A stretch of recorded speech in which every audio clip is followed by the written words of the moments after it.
दोस्तों GSTR3B late fees पर जो नई चीज़ें हैं वो हम इस वीडियो में डिस्कस करने वाले हैं। तो वीडियो में आगे बढ़ने से पहले चैनल को सब्सक्राइब कर लीजिए, बेल आइकन को भी प्रेस कर लीजिएगा ताकि सभी इंपॉर्टेंट अपडेट्स आपको मिलते रहें।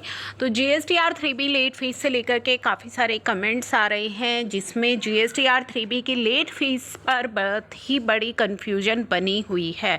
तो चलिए हम जानते हैं कि क्या ये नए चेंजेस है जो GSTR3B की लेट फीस से जुड़े हुए हैं।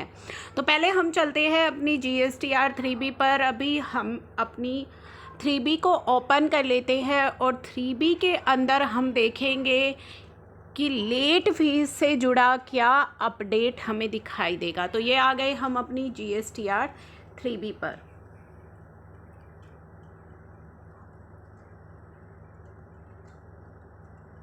तो ये हमारी GSTR3B है। इसमें हम चलते हैं इंटरेस्ट एंड लेट फीस पर। तो इंटरेस्ट एंड लेट फीस के का जो टेबल है उसमें हमें कोई भी अभी चेंज दिखाई नहीं दे रहा है। तो कन्फ्यूज़न कहाँ पर आ रही है? कन्फ्यूज़न आ रही है जिनकी GSTR3B के अंदर ऑलरेडी लेट फीस लग करके आ रही है, यानी कि पिछले महीने की 3B अगर आपने लेट फाइल करी होगी तो इस महीने आपकी 3B के अंदर लेट फीस लग करके आ रही होगी, जिसको देख करके काफ़ी सारी कन्फ्यूजन क्रिएट है कि ये लेट फीस किस तरीके से निकाल करके ला रहा है पोर्टल। तो लेट फीस वाले टेबल मैंने आपके सामने ओपन करी है जिसमें बताया गया है कि जो लेट फीस है वो 25 रुपीज़ पर डे लग रही है अगर आपकी कोई लायबिलिटी है और 10 rupees in case of nil liability. तो ये तो आप सभी को मालूम है कि आपकी जो GSTR3B की late per day late fees है वो किस तरीके से आपकी लगती है। अब हम चलते हैं कुछ नया जो चेंज हुआ है उस पर, क्योंकि जो पोर्टल है वो उस नए चेंज के हिसाब से आपकी लेट फीस लगा रहा है। अब जो नया चेंज है वो है कि GSTR3B की जो लेट फीस है जून ऑनवर्ड्स उसे रैशनलाइज कर दिया गया है। जी हाँ, 500, 1000, 2000 और 5000 रुपये। तो उसी के अकॉर्डिंगली पोर्टल आपकी लेट फीस को कैलकुलेट कर रहा है। वो जो मैंने अभी आपको फिगर्स बताई हैं दोस्तों, वो मैक्सिमम आपकी लेट फीस है, यानी कि नील के केस में 500 रुपये आपकी मैक्सिमम लेट फीस है, मिनिमम आपकी पर डे के हिसाब से कैलकुलेट की जाएगी। तो आपकी ये जो अलग अलग लेट फीस है ये आपके टर्नओवर के बेस पर डिसाइड हो रही है। ठीक है, अगर आपका टर्नओवर 1.5 करोड़ से कम है तो आपके लिए जो लेट फीस है 1000 रुपये। 1.5 से 5 के बीच में अगर आपका टर्नओवर है 1.5 करोड़ से 5 करोड़ में तो 2000 रुपये। 5 करोड़ से ज़्यादा अगर आपका टर्नओवर है तो 5000 रुपये मैक्सिमम मैंने बताई है। ये 5000 रुपये CGST और 5000 रुपये SGST, यानी कि 10,000 मैक्सिमम आपकी लेट फीस लग करके पोर्टल पर आएगी। पर डे की कैलकुलेशन पोर्टल 25 रुपये और 10 रुपये जो भी आपकी अभी तक आप कैलकुलेट करते आ रहे हैं सेम उसी हिसाब से कैलकुलेट कर रहा है।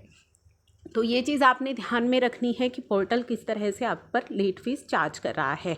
दूसरा ये सवाल आ रहा है कि काफ़ी सारे कमेंट्स आ रहे हैं कि हम एमनेस्टी स्कीम के अंदर एमनेस्टी स्कीम एक्टिव है फिर भी हमें ज़्यादा लेट फीस पे करनी पड़ रही है। तो दोस्तों वो चीज़ आपको ध्यान में रखनी है कि एमनेस्टी का जो बेनिफिट है वो जुलाई 17 से अप्रैल 21 तक का आपको दिया गया है, यानी कि जुलाई 17 से अप्रैल 2021 तक की लेट GSTR3B अगर आपकी पेंडिंग है तो ही आपको इस एमनेस्टी स्कीम का बेनिफिट मिलेगा।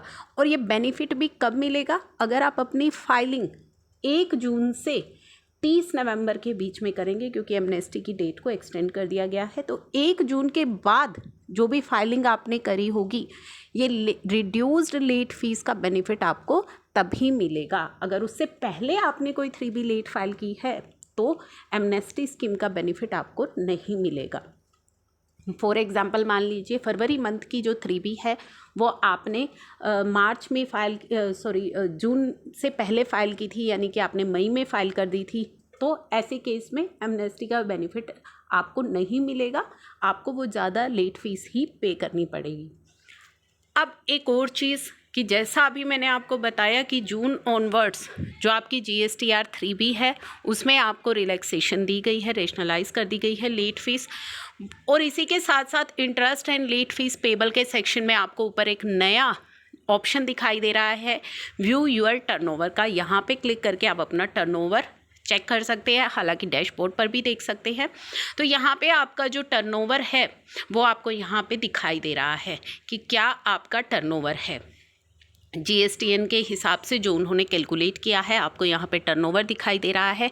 और अगर आप अपनी 3B को लेट करेंगे तो जो आपका टर्नओवर यहाँ पे आपका दिखाई दे रहा है उसके बेसिस पर पोर्टल आपकी लेट फ़ीस को कैलकुलेट करेगा।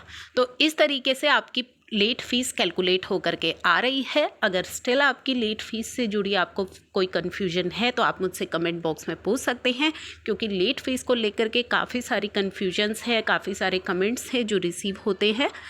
अभी भी अगर आपको क्लियर नहीं हुआ है तो आप कमेंट कर लीजिएगा। चलिए मिलते हैं नई वीडियो में नए अपडेट के साथ। Thank you for watching.